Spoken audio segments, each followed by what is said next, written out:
नमस्कार। आप सभी का हमारे चैनल जय गुरुदेव उत्तराखंड पर एक बार फिर से बहुत बहुत स्वागत है। जैसा कि आप सभी ने आज का विषय पढ़ ही लिया होगा, तो आइए बिना समय व्यर्थ किए हुए लेकर चलते हैं आपको आज के अद्भुत क्रमांक की ओर। हम सभी में से कौन नहीं चाहता कि महाराज जी के दर्शन हम सभी को हो जाए। हम सभी प्रतिदिन यह प्रयास करते हैं, प्रतिदिन यह प्रार्थना करते हैं, प्रतिदिन यह सोचते हैं, यह विचार करते हैं कि किसी न किसी प्रकार से महाराज जी हम सभी को मिल जाएं, महाराज जी के दर्शन हम सभी को प्राप्त हो जाए। लेकिन ऐसा सोचना तो बिल्कुल भी गलत नहीं है। ऐसी भावना रखना, ऐसे विचार मस्तिष्क में आना या इस विषय पर सोचना कि महाराज जी के दर्शन कैसे प्राप्त हों, यह बिल्कुल भी त्रुटिपूर्ण नहीं है। लेकिन क्या आप जानते हैं, क्या इस कार्य में भी हम कहीं पर गलती कर सकते हैं? आज इसी विषय पर हम चर्चा करने जा रहे हैं। देखिए, महाराज जी के दर्शन हेतु ललायित होना, महाराज जी के दर्शन प्राप्त करने के लिए प्रयासरत रहना किसी भी प्रकार से गलत नहीं है। लेकिन निश्चित तौर पर इस पे भी हम कहीं ना कहीं गलत हो सकते हैं, हम गलती कर सकते हैं। हम गलत इस प्रकार से हो सकते हैं कि हम मस्तिष्क में केवल यही सोचते हैं कि जिस स्वरूप में हम महाराज जी को जानते हैं, जिस छवि में हम महाराज जी को पहचानते हैं, महाराज जी सदैव उसी छवि में, उसी स्वरूप में, उसी सूरत में हमें दर्शन देंगे। निश्चित तौर पर हम यहाँ पर गलत हो सकते हैं। हम सभी जानते हैं महाराज जी सूक्ष्म रूप में आज इस विश्व में विद्यमान है। सृष्टि के कण कण में महाराज जी का ओज, उनका प्रताप, उनकी संतत्व की जो खुशबू है वह आज भी विद्यमान है। महाराज जी का स्वरूप निश्चित तौर पर जिस प्रकार से हम जानते हैं, जिस प्रकार से समझते हैं, जिस प्रकार से भी हम महाराज जी को पहचानते हैं, वह स्वरूप कुछ भी हो सकता है। जी हाँ, मैं फिर से इस बात को दोहराना चाहूंगा कि महाराज जी का स्वरूप कुछ भी हो सकता है। हो सकता है कि महाराज जी को आप बहुत ही दिल से याद कर रहे हैं, बड़े दिल से पुकार रहे हैं।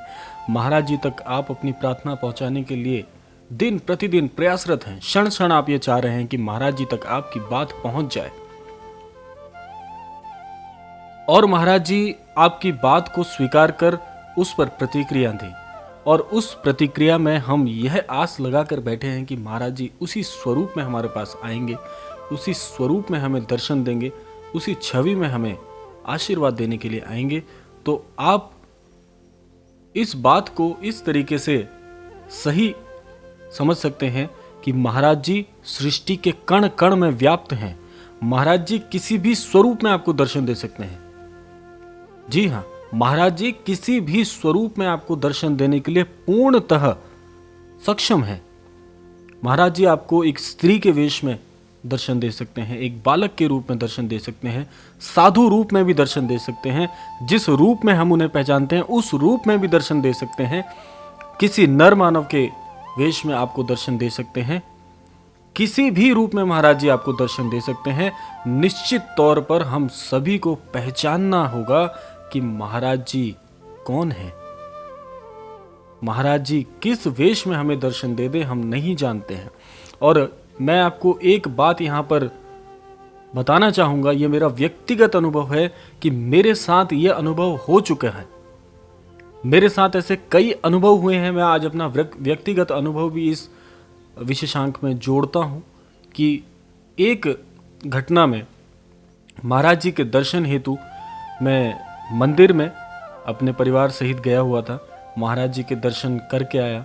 उसके पश्चात मैं किसी कार्य से महाराज जी के लिए कुछ प्रसाद स्वरूप में लेने जा रहा था, तो मैंने पाया कि वहाँ पर एक बड़े ही साधु वेश में, जिनके चेहरे पर विशाल चमक है, एक अद्भुत ओज है, मैंने उनको पाया। और मेरा जो मस्तिष्क है वह इस बात पर आके उन पर रुक गया कि उन्होंने भी महाराज जी की तरह एक कंबल धारण किया हुआ था। जैसे ही हम कंबल को देखते हैं, ये मेरे साथ तो है ही, लगभग मेरा ऐसा विश्वास है कि आप सभी के साथ भी ऐसा होता होगा कि कोई भी व्यक्ति, कोई भी जन यदि कंबल धारण किए होता होगा तो आपको तुरंत महाराज जी की याद आती होगी। आपको लगता होगा कहीं ये महाराज जी तो नहीं है। ऐसा सभी के साथ होता है। तो मेरा भी जो मस्तिष्क है उन पर आके रुक गया, क्योंकि उन्होंने भी कंबल धारण किया हुआ था, वृद्ध थे, चेहरे पे एक अनोखा सा ओज था, बड़े ही प्रतापी लग रहे थे। महाराज जी की अचानक मुझे याद आई और महाराज जी का एक स्वरूप मेरे मस्तिष्क में आके रुक गया कि कहीं महाराज जी तो नहीं। उसके बाद मैंने उनसे मुलाकात की। मुलाकात करने के बाद बातचीत हुई, थोड़ी बहुत उनके साथ वार्तालाप हुई, और जैसे ही मैंने उस वार्तालाप को सूक्ष्म रूप से समाप्त ही किया था, मैं कुछ देर रुका था तो अचानक वो एकदम से मेरी नज़रों से ओझल हो गए। बहुत ढूंढने का प्रयास किया लेकिन मुझे नहीं दिखे। अब इस विशेषांक में मेरा व्यक्तिगत अनुभव शामिल करने का यह मेरा माध्यम था कि उस वक्त जिस स्वरूप में हम महाराज जी को पहचानते हैं, निश्चित तौर पर उनका वह स्वरूप तो नहीं था। हालांकि कंबल उन्होंने ओढ़ा हुआ था, कंबल धारण किया हुआ था, चेहरे पर ओज भी था, वृद्ध भी थे, महाराज जी के समक्ष थे, लेकिन जिस चेहरे से, जिस सूरत से हम महाराज जी को पहचानते हैं वह सूरत भिन्न थी। उसी प्रकार से मैं ये कहना चाहूँगा कि आप उस स्वरूप में महाराज जी को मत तलाशिए। जिस सूरत में आप जानते हैं वो तो बहुत अनोखी है, बहुत अद्भुत है। विश्व में, इस सृष्टि में महाराज जी की सूरत जैसा ओजपूर्ण और सबसे प्रिय कुछ नहीं है। लेकिन आप यह भी मत भूलिए कि महाराज जी सृष्टि के कण कण में व्याप्त हैं। महाराज जी हर स्वरूप में आपको दर्शन दे सकते हैं। जिस भी स्वरूप में महाराज जी चाहें उस स्वरूप में हमारे समक्ष आ सकते हैं। यह हमें निश्चित करना होगा, यह हमें पहचानना होगा कि हम कहीं धोखा तो नहीं खा रहे हैं।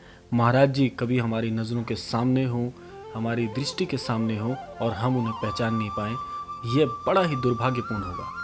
इसीलिए आप सभी को मैं इस विशेषांक से यह संदेश देना चाहता हूं कि आप महाराज जी को उसी स्वरूप में मत देखिए। आप ये देखिए कि आपने प्रार्थना की थी, आपकी प्रार्थना स्वीकार हो रही है। जो भी माध्यम उस प्रार्थना को स्वीकार करने में सहायक हैं, कहीं वही महाराज जी तो नहीं है। इसीलिए पहचानने में भूल मत करिएगा, क्योंकि संत जनों के दर्शन होना, यह समझ लीजिए कि भाग्योदय का सबसे प्रथम कारण होता है। आपका भाग्योदय हो जाएगा, आप यह पहचान लीजिए। इसीलिए संतों को पहचानने में कभी भूल मत करिएगा, कभी भी एक दृष्टि से मत देखिएगा। आप सदैव ये देखिएगा कि मन के चक्षु खोलने भी परम आवश्यक है, क्योंकि जब बुद्धि आती है तब आपका हृदय आपका साथ नहीं देता, हृदय पहचान नहीं पाता, और जब हम हृदय से सोचते हैं तो दृष्टि हमारी जो कार्य करती है वह कार्य पूर्णतः नहीं कर पाती। इसीलिए बुद्धि, विवेक और परम दृष्टि से आपको पहचानना होगा। महाराज जी आपको जरूर जरूर एक बार अवश्य दर्शन देंगे, ऐसा मेरा विश्वास है। तो इसी विश्वास के साथ यह कामना करते हैं कि महाराज जी, जितने भी दर्शक गण आज यह क्रमांक देख रहे हैं, सभी को महाराज जी के दर्शन प्राप्त हो। ऐसी कामना के साथ, ऐसी शुभकामना के साथ आज के विशेषांक से विदा लेते हैं। मिलते हैं अगले क्रमांक में। तब तक के लिए आप अपना ख्याल रखिएगा, वृद्धजनों का आदर कीजिएगा, सबकी सेवा कीजिएगा, ईश्वर के प्रति आस्थावान रहिएगा। मिलते हैं अगले क्रमांक में। तब तक के लिए जय श्री राम, जय गुरुदेव, जय उत्तराखंड।